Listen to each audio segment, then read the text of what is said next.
Ito ang rules mo, hindi ba? Kung tinatanggap niya ang kasalanan niya, kailangan mo siyang parusahan. Kailangan ni James ng hustisya.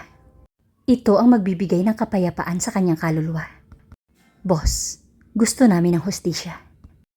Mariing sabi ni Matthew. Gusto namin ng hustisya, boss. Ito rin ang sinabi ni Ryan at ng iba pa bago tuluyang lumabas ng kwarto. Hustisya ang gusto nila, Alexander. Bulong ni Celso. It was my fault. Hindi ko sana pinaalis si Isabel. Kung nandito siya, buhay pa sana si James. Lalong nag-igting ang panga ni Alexander. Nanatili itong tahimik at nanginginig ang buong katawan nito sa galit. Saglit na pumikit si Isabel. Natatakot siyang harapin ito. Pero kailangan niyang panindigan si Celso. Huwag mo siyang parusahan. Ako ang nagkamali. Alam ko ang pakiramdam na makitang nasasaktan ang minamahal. Tiningnan siya ng masama ni Alexander at tumindig ang balahibo niya sa batok. Nang mapansin niya ang marahas nitong mga mata, lumunok siya ng mariin. Alexander, handa akong harapin ang kahihinatnan. Dapat pinatay na kita noon pa.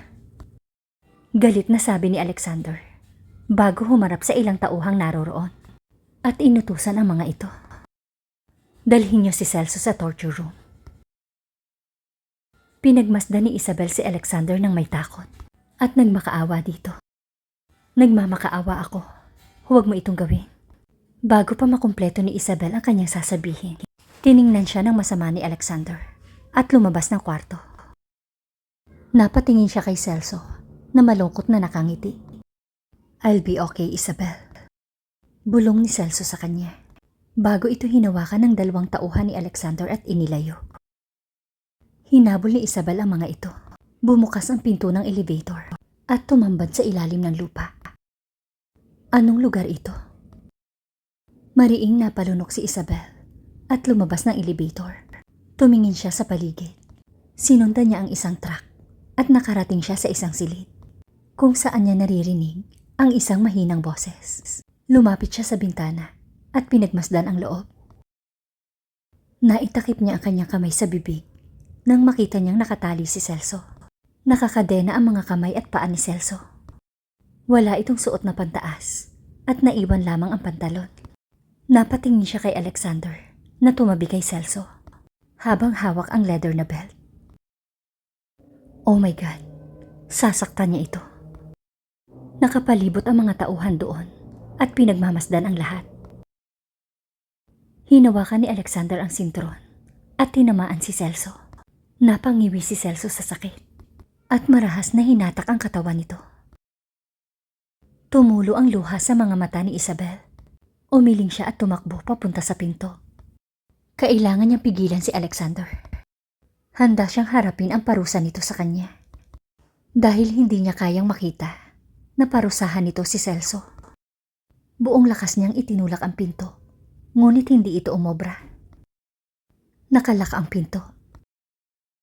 Nadurog ang puso niya nang marinig niya ang hinaing ng boses ni Celso.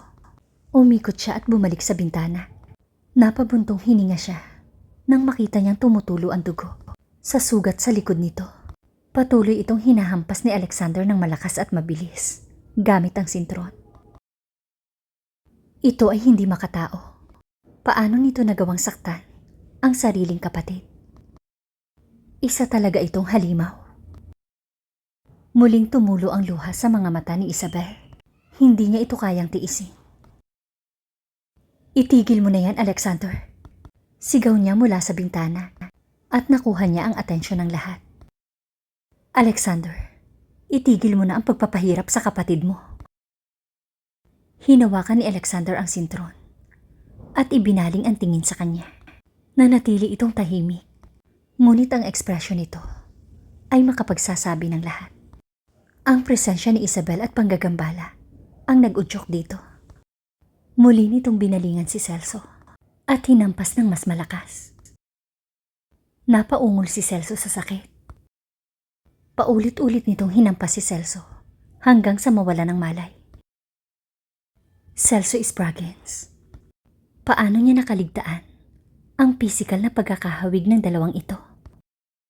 Magkapatid sina Alexander at Celso, at halos hindi siya makapaniwala. Napadpad ang tingin niya kay Celso. Pinag-aralan niya ang facial features nito. Ito ay may matangos na ilong at mahahabang pilik mata, kapareho ng kay Alexander. Ngunit si Celso ay mas malambot ang katangian kesa sa kapatid nito. Mukha itong kaakit-akit kapag ngumingiti ito. Ito ay tulad ng isang batang lalaki na maaaring magpatawa sa iyo sa isang pitik lang ng daliri. At ito ay lubos na kabaligtaran ni Alexander. Ipinatong ni Isabel ang kanyang kamay sa ulo ni Celso at marahang hinaplos ang itim nitong buhok. Wala pa itong malay. Ang mga braso at binti nito ay may mga marka ng pasa. Hindi niya lubos maisip ang ginawa ni Alexander. Paano ito nagawa ni Alexander sa sariling kapatid? Wala siyang puso. Siya ay malupit at galit ako sa kanya. Biglang bumukas ang pinto at pumasok ang isang lalaking nakasuot ng puting coat. Mabilis na tumayo si Isabel at hinayaan ang doktor na suriin si Celso. Halos 20 oras na itong tulog. Kailan siya magigising?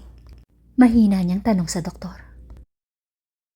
Matapos suriin ang lahat, tumingin ang doktor kay Isabel at nagpakawala ng malalim na buntong hininga. Hindi ko alam kung bakit hindi pa siya nagigising. Kung hindi pa siya magising sa loob ng ilang oras, baka makoma siya. Kailangang masuri ang kanyang buong katawan. Dahil sa kakulangan ng kagamitan, hindi namin mai-inspect ang buong katawan niya. Kailangan natin siyang ilipat sa ospital. Napakagatlabi si Isabel at nanlabo ang kanyang paningin. Excuse me, paumanhin ng doktor bago lumabas na kwarto. Dahan-dahang umakyat si Isabel sa kama ni Celso at pinagmasdan ang walang malay nitong katawan. Naging mabuti ito sa kanya. Palagi itong handang tumulong sa kanya. Lagi siya nitong tinutulungang pasayahin. Nagsimula siyang mapalapit dito bilang isang pamilya. Ito lang ang nag-iisang lalaki sa mansyon na gumagalang sa kanya at itinuring siyang tao. Celso, nagdurusa ka sa isang krimen na hindi mo ginawa. Ito ay kawalan ng katarungan, hindi ba? Paano mo naging kapatid ang lalaking yun? Hindi ako makapaniwala na kadugo mo siya. Umupo si Isabel doon ng ilang minuto bago pinunasan ang kanyang mga luha at hinalikan si Celso sa pisngi. Ayoko sanang iwan ka, pero ayaw ni Alexander na nasa tabi mo ako. Babalik ako bukas. Bulong ni Isabel at tumayo at lumabas ng kwarto. Tahimik siyang naglakad papunta sa kanyang kwarto. Umakyat siya sa hagdan at naglakad sa hallway. Biglang tumigil ang mga paa niya nang mamataan niya ang kwarto ni Alexander.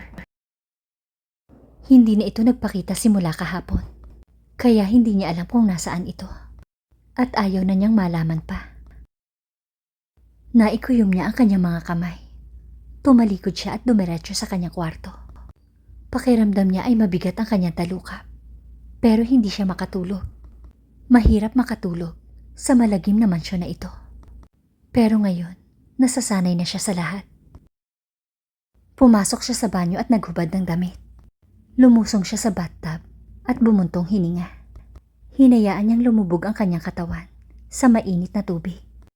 Nanatili siya sa tubig ng ilang minuto. Nakatulong ito sa kanyang kalamnan at isip.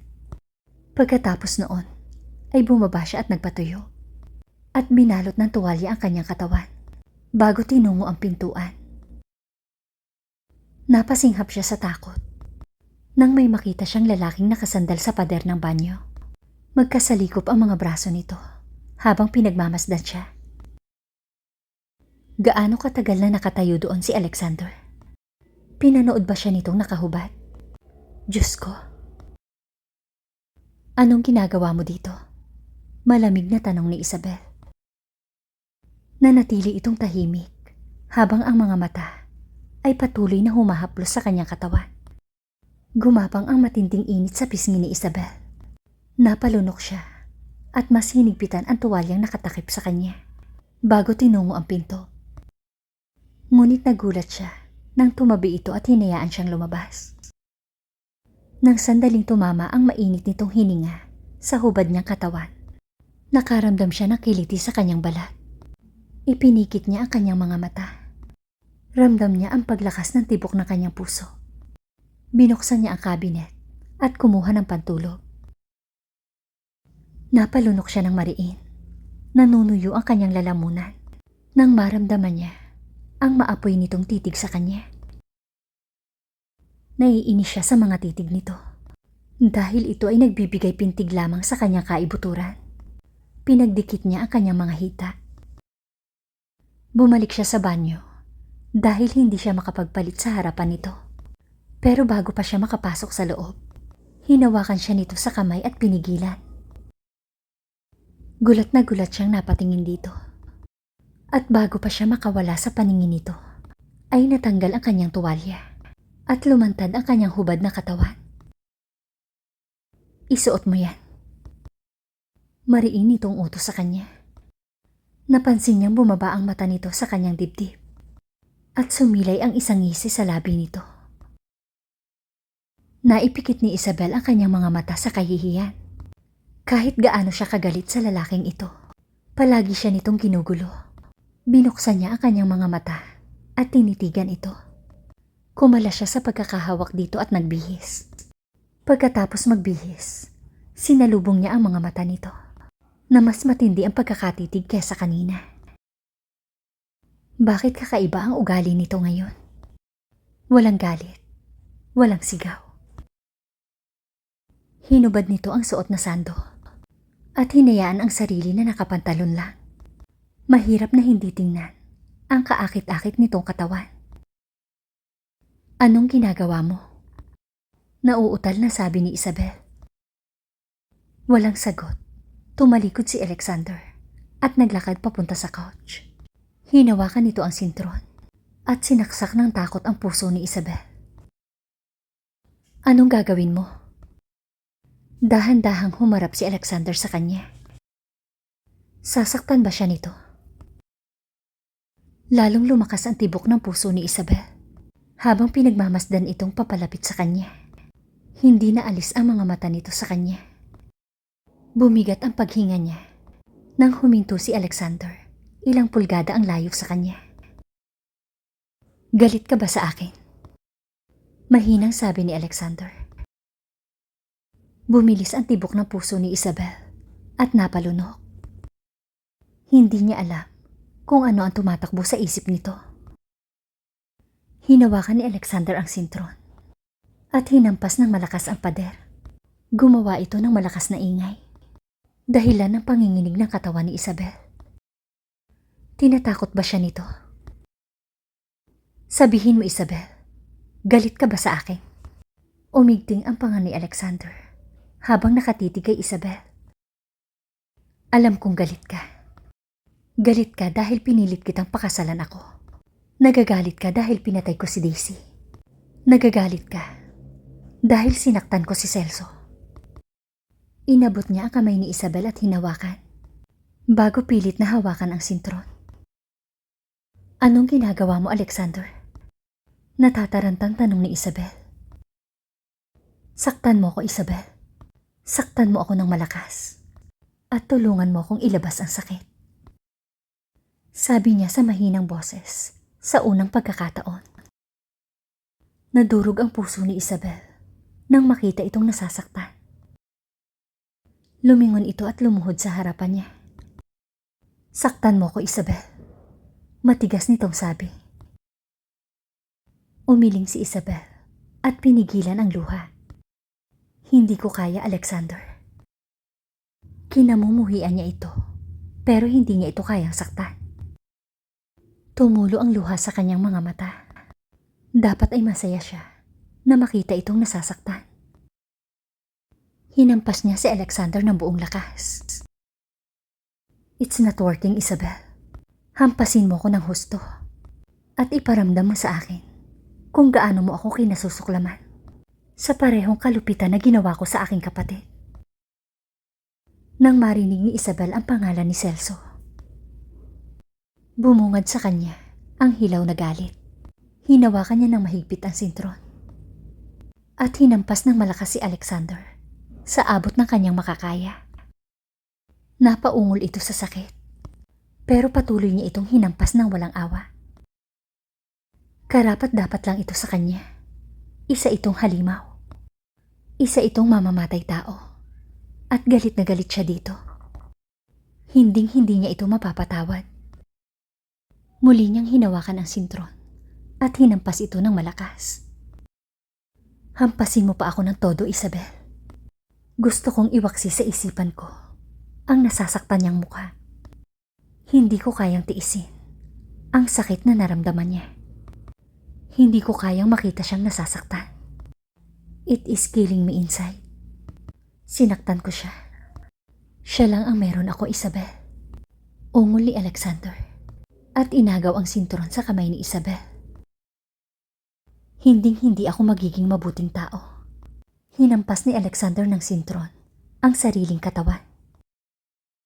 Sinaktan ko ang kapatid ko at wala pa rin siyang malay hanggang ngayon, Isabel. Alexander, tigilan mo na yan. Itigil mo na ang pananakit sa sarili mo. Lumapit si Isabel. Hinawakan niya ang ulo ni Alexander at idinikit sa ulo niya. Huminga siya ng malalim at sabay na ipinikit ang kanilang mga mata at nanatili silang ganito ng ilang sandali. Iminulat ni Isabel ang kanyang mga mata at tinitigan ang labi ng lalaking nasa harapan niya. Hindi niya alam, pero gusto niya itong halikan. Ipinulupot niya ang kanyang mga kamay sa leeg nito at hinila niya ito sa isang mainit na halik. Nang sumunod na sandali, hinaplos ni Alexander ang buhok niya at hinalikan siya pabalik. Hinaplos nito ang pisngi niya at bumulong. Pinili ka ng kapatid ko kesa sa akin. Anong espesyal sa'yo? Napamura ito at marahas siyang hinalikan. Itinulak siya nito sa matigas na pader. Napangiwi siya nang maramdaman ang matinding sakit sa batok. You're not special. You're a fucking bitch. Thank you guys for listening and watching.